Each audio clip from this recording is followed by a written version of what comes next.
All right, so I want to take a look at the 49ers today, running a wide zone play here. They're going to go stretching at screen right, so the offense is left, and they're just going to go ahead and let that running back push outside there, and you can see we're all going to get reaches, linemen get down to the second level, back gets vertical, gets a nice 10, 11-yard hit. So nothing out of the ordinary there. The part that I want to focus on is how the left guard and center work through the defensive tackle. Now, realistically, if we're going to run wide zone, we know the guard is responsible for his play side gap and the center is responsible for his play side gap, however you want to draw that or talk about it.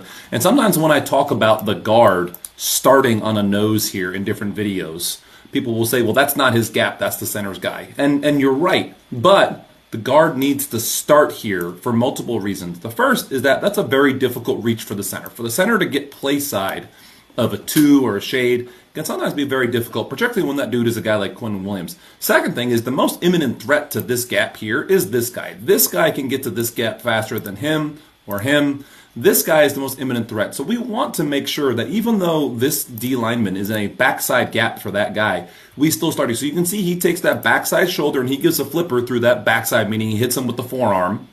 Right? He steps a little bit more vertically than the center. You can see the center is almost completely lateral now because he knows he's got to overtake that. The guard is almost dead vertical on this set.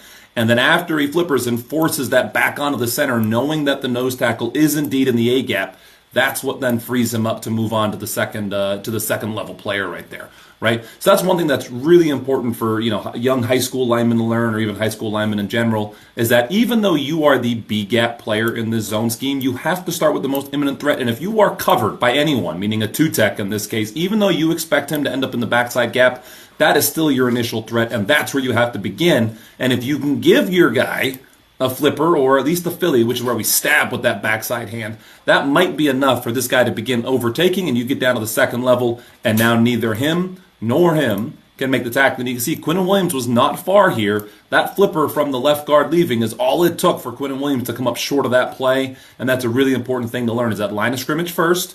Even though he's in your backside gap and it's zone going that direction, you very well may have at least a partial responsibility for that player when you initiate this